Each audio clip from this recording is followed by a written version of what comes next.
Shalom सभी को। स्वागत है आज के बाइबल अध्ययन में। आइए हम प्रार्थना से शुरुआत करते हैं। परमेश्वर प्रेमी पिता, पवित्र हो आप प्रभु। अति पवित्र स्थान में प्रभु आपकी उपस्थिति है। शुक्रिया अदा करते हैं कि प्रभु आज आपकी उपस्थिति में आपने हमें बुलाया कि हम बैठकर आपके वचन सुन सके। आपके आपके उस वचन से हम हमारा विश्वास और दृढ़ कर सके। प्रभु, इस समय को आपके हवाले करते हैं। हम सब जो परिवार के लोग जुड़े हैं प्रभु, हम सभी को आपके हवाले करते हैं। हम चाहते हैं प्रभु कि आज का जो अध्ययन है उसमें प्रभु आज हमारे लिए कुछ सीख हो। हम सबके आंखों को खोल, कानों को खोल प्रभु, जो आत्मिक है, ताकि हम सुन सके, देख सके और समझ सके प्रभु, और ग्रहण कर सके प्रभु आपके इन वचनों को। हम सब पर आपका पवित्र लहू उंडेल दे प्रभु। हमारे इर्द गिर्द आपके स्वरदूत रहे प्रभु। हमारे मोबाइल डिवाइसेस, लैपटॉप्स पर प्रभु आपका आपकी आपका अनुग्रह बना रहे, ताकि हम इन सभी पर, सभी के द्वारा प्रभु आपके वचनों को सही तरह से, अच्छी तरह से सुन पाए। आज जो भी प्रभु आपने शेखर जादू के हृदय पर रखा है, जो भी भेद, जो भी प्रकाशन आपने उन्हें दिया है प्रभु, उस प्रकाशन को, उस भेद को प्रभु हम सब के जीवन में प्रभु कार्यरत होने दे प्रभु, ताकि हम और लोगों के साथ ये बांट पाए। हम तक ना सीमित रखे प्रभु। धन्यवाद करते हैं कि आपने ये अनुमति दी कि हम यहाँ जुड़ पाए। हमारे मनों को प्रभु भटकने ना दे। हम सबको शक्ति दे कि हम सारे वो सोच विचार जो आपसे नहीं है उससे बाहर रखे, और बस प्रभु आज आपके वचनों पर मनन कर पाए।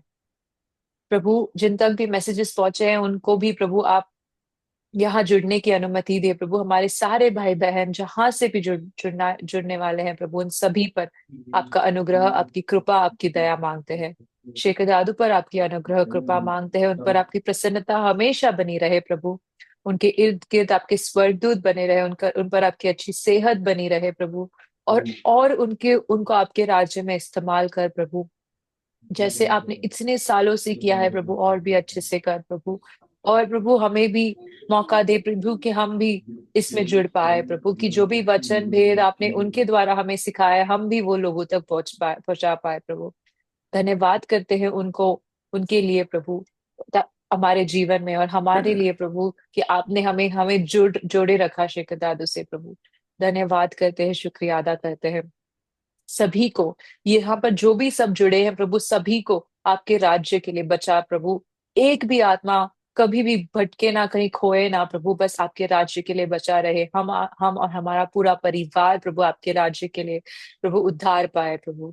हम धन्यवाद करते हैं। आगे की सभा आपके आपकी इच्छा अनुसार चला, इस प्रार्थना पर आपकी पूर्ण इच्छा मांगते हैं। ये प्रार्थना हम प्रभु यीशु मसीह नाजरीन के नाम में मांगते हैं, आमीन। आमीन। तो एक बार फिर से सभी प्रियजनों का आज के अध्ययन में स्वागत करते हैं। और इब्रानी 11 उसके 1 और 2 पद को पढ़ेंगे। पढ़िए। इब्रानियों 11, 1 और 2। अब विश्वास आशा की हुई वस्तुओं का निश्चय और अनदेखी वस्तुओं का प्रमाण है, क्योंकि इसी के विषय में प्राचीनों की अच्छी गवाही दी गई। और तब ये 11 अध्याय जो है गवाहों का बड़ा बादल बोलता है।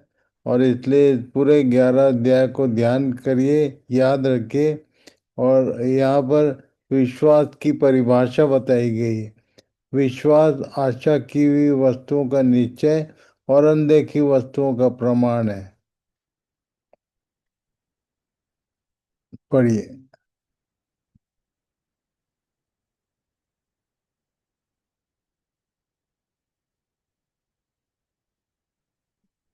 इब्रानी 11, 25, 26, 27। फ्लैश नहीं हो रहा था।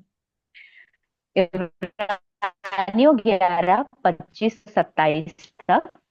इसलिए कि उसे पाप में थोड़े दिन के सुख भोगने से परमेश्वर के लोगों के साथ दुख भोगना और उत्तम लगा, और मसीह के कारण निंदित होने को मिस्र के भंडार से बड़ा धन समझा, क्योंकि उसकी आंखें फल पाने की ओर लगी थीं, विश्वास ही से राजा के क्रोध से न डरकर उसने मिस्र को छोड़ दिया, क्योंकि वह अनदेखे को मानो देखता हुआ दृढ़।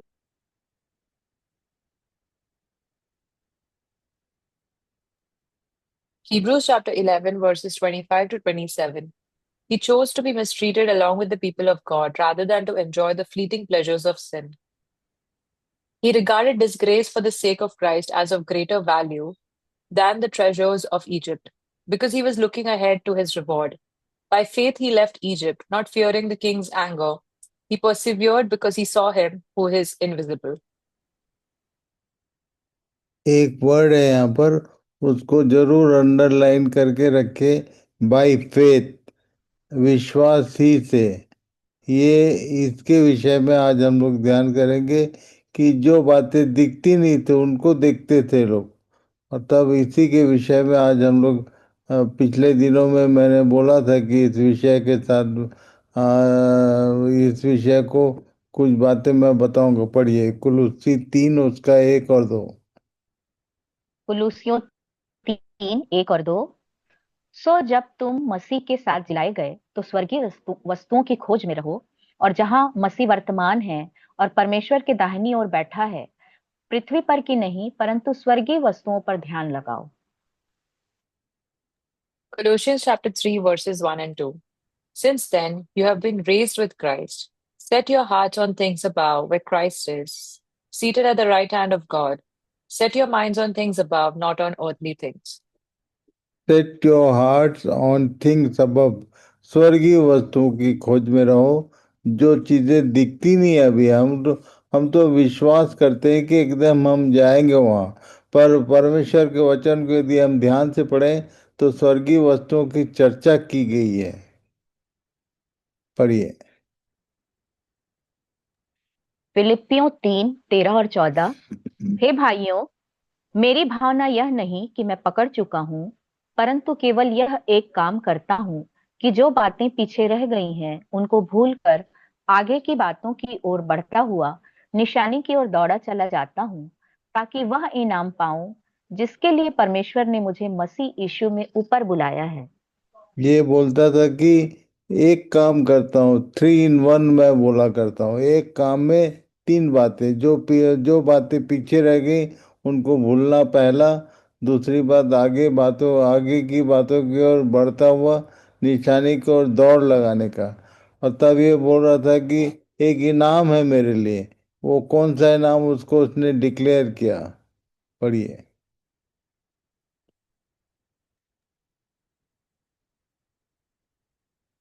दूसरा तिमुथियुस 4, 5 से 8 तक।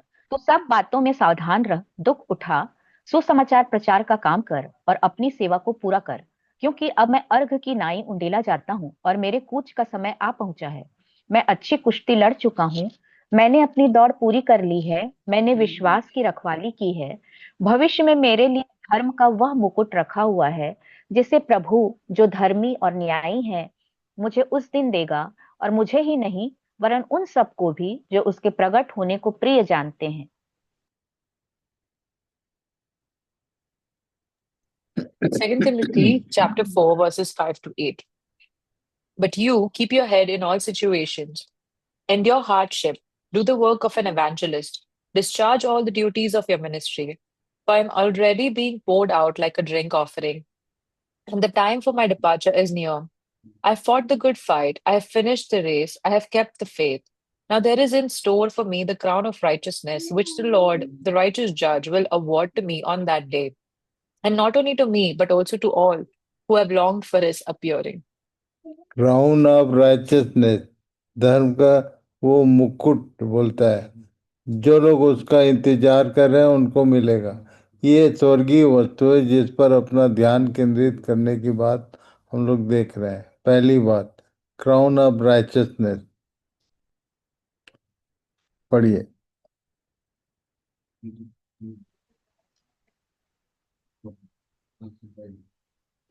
पहला कुरिन्थियों 9, 24 से 27 तक। तुम नहीं जानते कि दौड़ में तो दौड़ते सब ही हैं, परंतु इनाम एक ही ले जाता है। तुम वैसे ही दौड़ो कि जीतो। और हर एक पहलवान सब प्रकार का संयम करता है। वे तो एक मुरझाने वाले मुकुट को पाने के लिए यह सब करते हैं, परंतु हम तो उस मुकुट के लिए करते हैं जो मुरझाने का नहीं। इसलिए मैं तो इसी रीति से दौड़ता हूँ, परंतु बेठिकाने नहीं। मैं भी इसी रीति से मुक्कों से लड़ता हूँ, परंतु उसकी नाई नहीं जो हवा पीटता हुआ लड़ता है। परंतु मैं अपनी देह को मारता कूटता और वश में लाता हूँ, ऐसा न हो कि औरों को प्रचार करके मैं आप ही किसी रीति से निकम्मा ठहरूं। 1 Corinthians chapter 9 verses 24 to 27. Do you not know that in a race all the runners run, but only one gets the prize? Run in such a way as to get the prize. Everyone who competes in the games goes into strict training. They do it to get a crown that will not last, but we do it to get a crown that will last forever. Therefore, I do not run like someone running aimlessly. I do not fight like a boxer beating the air. No, I strike a blow to my body and make it my slave so that after I have preached to others, I myself will not be disqualified for the prize.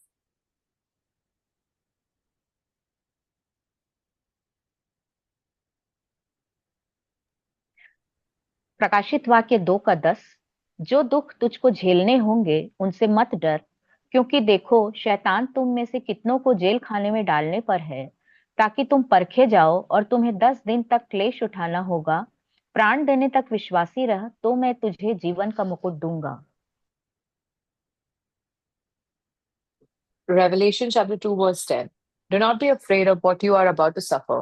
I tell you, the devil will put some of you in prison to test you, and you will suffer persecution for 10 days.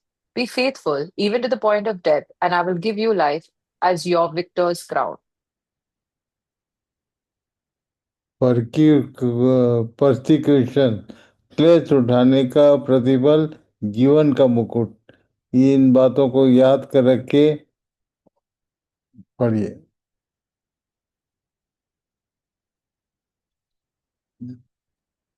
याकूब 1 का 12।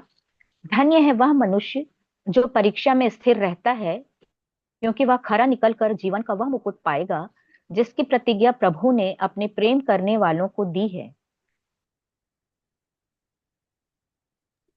James chapter 1, verse 12. Blessed is the one who perseveres under trial, because having stood the test, that person will receive the crown of life that the Lord has promised to those who love him.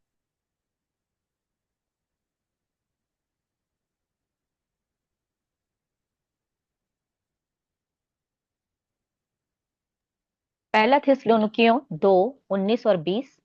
भला हमारी आशा या आनंद या बड़ाई का मुकुट क्या है? क्या हमारे प्रभु यीशु के सम्मुख उसके आने के समय तुम ही ना होगे? हमारी बड़ाई और आनंद तुम ही हो। 1 Thessalonians chapter 2, verses 19 to 20. For what is our hope, our joy, or the crown in which we will glory in the presence of our Lord Jesus when he comes? Is it not you? Indeed, you are our glory and joy.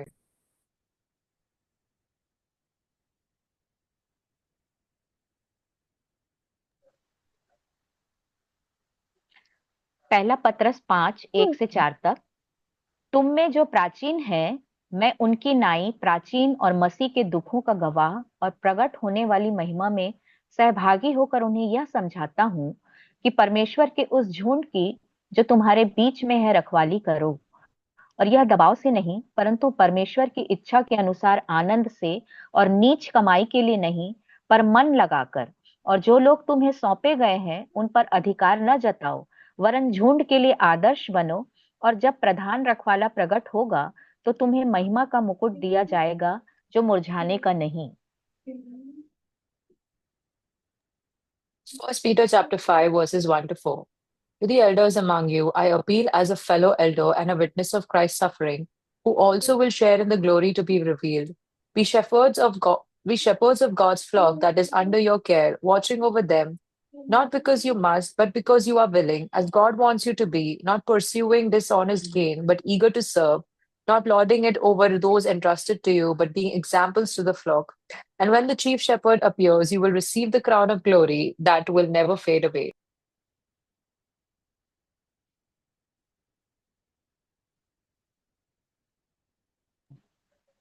स्वर्गीय मुकुटों के प्रकाश में जीने का अर्थ है हमेशा शाश्वत दृष्टिकोण के साथ जीना और यह याद रखना कि हम पृथ्वी पर कैसे रहते हैं, यह अनंत काल तक मायने रखता है। Living in light of the heavenly crowns means to always live with an eternal perspective and to remember that how we live on earth matters for eternity.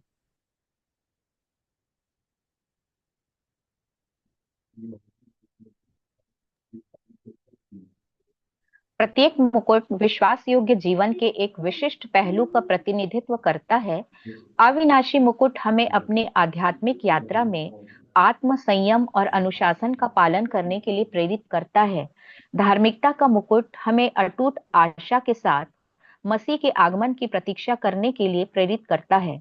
जीवन का मुकुट हमें परीक्षाओं को सहने और परमेश्वर के प्रति अपने प्रेम में दृढ़ बने रहने के लिए बुलाता है। आनंद का मुकुट हमें उद्धार के आनंद को साझा करके दूसरों के जीवन में निवेश करने के लिए प्रोत्साहित करता है।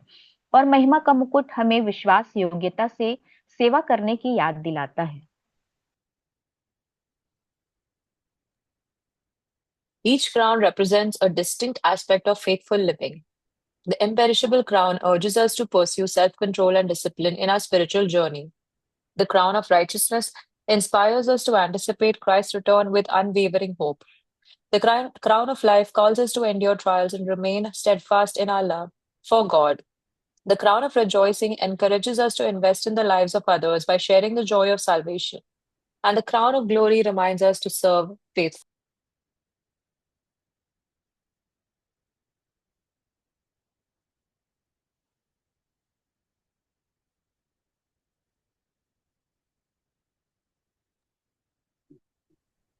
फ्लैश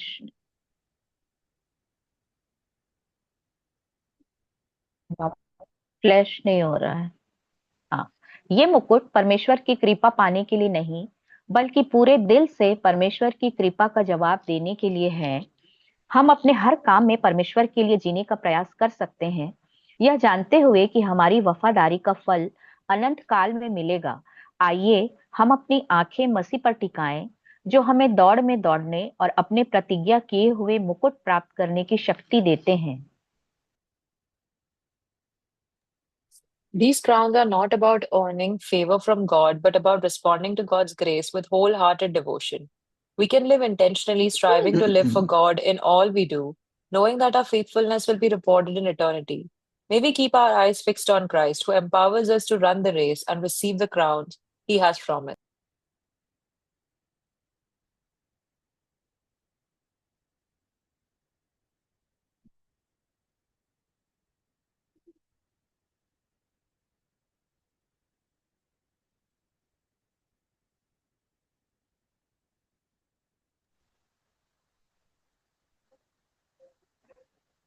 बाइबल में विश्वास योग्य जीवन जीने के लिए 5 स्वर्गीय पुरस्कारों का उल्लेख किया गया है।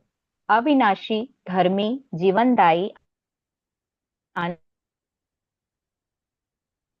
आनंदित और महिमामय, ये मुकुट जीने के फल स्वरूप प्राप्त होते हैं। इन मुकुटों के प्रकाश में जीवन जीने से हमें शाश्वत मूल्यों पर ध्यान केंद्रित करने, विश्वास के साथ परीक्षाओं को सहने और मसीह पर अपनी दृष्टि बनाए रखते हुए आनंद पूर्वक दूसरों की सेवा करने का आह्वान मिलता है। The Bible mentions 5 crowns as heavenly rewards for faithful living: imperishable, righteousness, life giving, rejoicing, and glorious. The crowns received are not for salvation, but come as a response to living out our faith. Living in light of these crowns calls us to focus on eternal values, endure trials with faith, and serve others joyfully as we keep our eyes on Christ.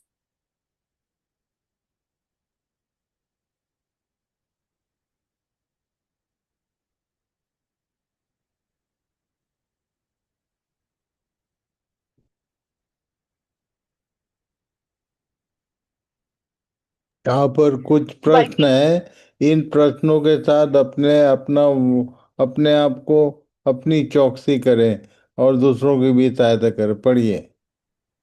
स्वर्गीय मुकुटों का वादा आपको अनंत काल के प्रकाश में जीने के लिए कैसे प्रेरित करता है? 5 मुकुटों में से कौन सा आपको अधिक निष्ठापूर्वक जीने के लिए प्रोत्साहित करता है? आज आप अस्थायी मूल्यों के बजाय शाश्वत मूल्यों पर ध्यान केंद्रित करते हुए कैसे जी सकते हैं? How does the promise of heavenly crowns inspire you to live in light of eternity? Which of the five crowns encourages you to live more faithfully? How can you live today focusing on eternal values rather than temporary ones? ये आपका homework रहेगा। इसको जरूर पढ़िए, ध्यान कीजिए और अपना अपना अपना मूल्यांकन कीजिए।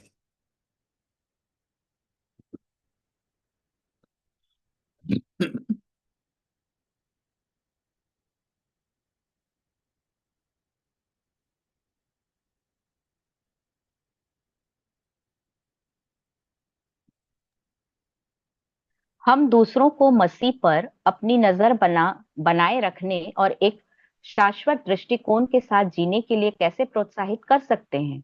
इन स्वर्गीय मुकुटों को प्राप्त करने में परमेश्वर के अनुग्रह की क्या भूमिका है और यह विश्वास योग्य जीवन जीने की हमारी समझ को कैसे आकार देता है? स्वर्गीय मुकुटों पर चिंतन करने से हमें जीवन और सेवकाई में आने वाली चुनौतियों के बावजूद दृढ़ दृढ़ रहने और विश्वास योग्य जीवन जीने के लिए कैसे प्रोत्साहन मिल सकता है? How can we encourage others to keep their eyes on Christ and to live with an eternal perspective? What role does God's grace play in receiving these heavenly crowns, and how does that shape our understanding of faithful living? How might reflecting on the heavenly crowns encourage us to persevere and live faithfully through challenges in life and ministry? These are the questions from today's study. Ask from yourself. अपने आप से प्रश्न करें इन सब बातों के विषय में और उसका उत्तर जरूर आप अपने अपने नोटबुक में लिख के रखें।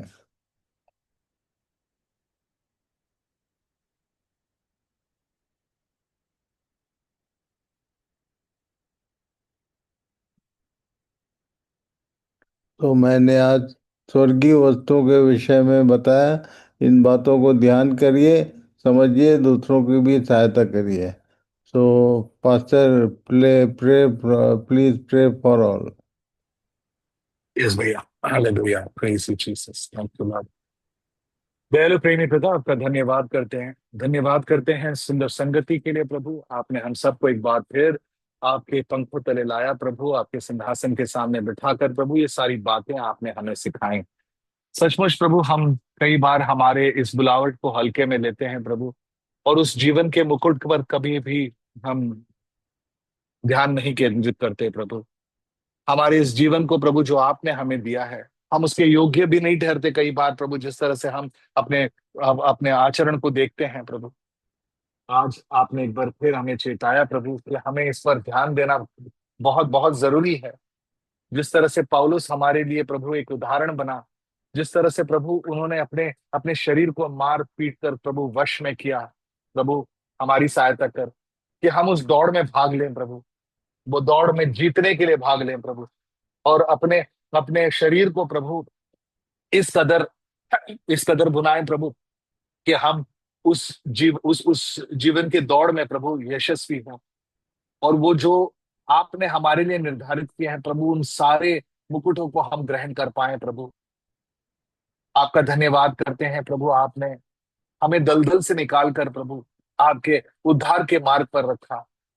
हमारी सहायता कर प्रभु कि हम इन बातों को आज जो हमने सीखा है आपके आपके आदरणीय जन के माध्यम से प्रभु, उसको हम सीख कर सही रीति से स्मरण करके रोजाना प्रभु हम उस राह पर चलते रहें।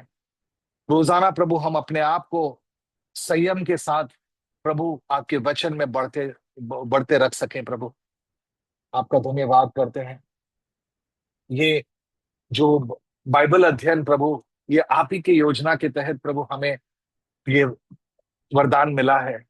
हमारी सहायता कर कि हम इसका पूरी तरह से लाभ उठा पाए प्रभु, कहीं पर हम सुनकर अनसुना न करें प्रभु। आप इस बात को जानते हैं कि सताव शुरू हो चुका है हर जगह पर प्रभु, उसका हमें हमें उदाहरण मिलने देखने को मिल रहा है प्रभु। हमारे जीवन में खुद हमारी सहायता कर, हमारे प्राण जाने तक प्रभु हम अपने अपने राह पर अपने कार्यों को करते जाएं बिना डर या पक्षपात के प्रभु, और आपके सिंहासन पर हम अपना ध्यान केंद्रित करते रहें। आपका धन्यवाद करते हैं प्रभु, सब कुछ आपने आपके वचनों के माध्यम से हमें बताया है। हमें वो भूख दे प्रभु, ताकि आपके वचनों को हम उसमें खोजें और ऐसा खोजी जीवन हम व्यतीत करें प्रभु, कि आपने तो पहले से ही हमें कह रखा है कि आप हमें वो सारे भेद हम पर खोलना चाहते हैं। हमें वो भूख दे प्रभु, ताकि हम सचमुच उन चीजों को खोज कर आपके भेदों के भंडारी बन सकें, खुद तैयार हों और दूसरों को भी तैयार कर सकें। दूसरों को भी प्रभु, जो हमने सीखा है, जो हमने समझा है, उन बातों को औरों को भी हम समझा पाए।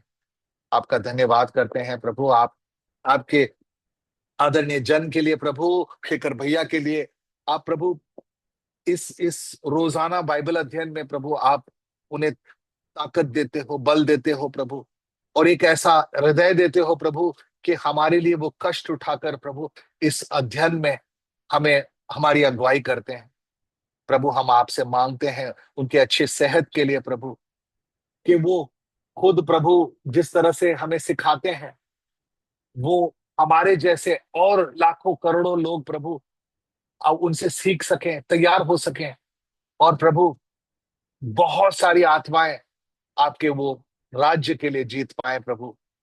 ये हम प्रार्थना करते हैं आपके पास प्रभु, हमारे आदरणीय शेखर भैया के लिए आपका सचमुच धन्यवाद करते हैं प्रभु। आपने ऐसा एक जन हमारे बीच रखा है जिससे हम ये बातों को सीख सकें, सही अर्थ को, वचन के सही अर्थ को समझ सकें और अपने जीवन में लागू कर सकें प्रभु।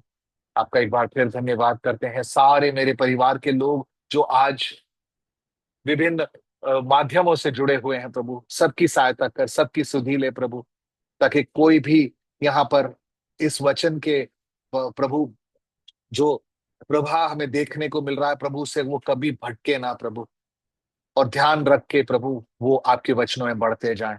आपका धन्यवाद करते हैं प्रभु। सबके लिए हम उन्नति मांगते हैं, आपके ज्ञान में वृद्धि मांगते हैं प्रभु, सुंदर मन मांगते हैं प्रभु, अच्छा स्वास्थ्य मांगते हैं प्रभु, और सभी के जीवन में कोई भी कमी घटी ना हो प्रभु। आपका धन्यवाद करते हैं एक बार फिर, आपने ये सारी बातें आज हमें बताई, सिखाई प्रभु। आपका कोटि कोटि धन्यवाद करते हैं। हम सबको प्रभु, हमारे सारे परिवार जो अलग अलग माध्यमों से जुड़े हुए हैं, सबको आपके हवाले करते हैं प्रभु, और आपकी योजना हमारे जीवन में बने रहने दे प्रभु, क्योंकि आपकी योजना, आपकी इच्छा हमारे लिए अच्छी है, भलाई उत्पन्न करने के लिए, हमें उज्जवल भविष्य देने के लिए है प्रभु। धन्यवाद करते हैं आपका, और यह प्रार्थना हम यीशु मसीह नाज़रीन के सामर्थ्य नाम में करते हैं। आमीन और आमीन। Thank you Lord, praise you आमीन। Jesus. So God bless you all. प्रभु सबको आशीष दे, इन बातों को समझ प्रदान करे, ये मेरी प्रार्थना है। Thank you pastor for your prayer. शालोम भैया, गॉड शालोम। Bless you. शालोम सबको, शालोम। शालोम सबको। शालोम अंकल, शालोम। शालोम शालोम शालोम। शालोम।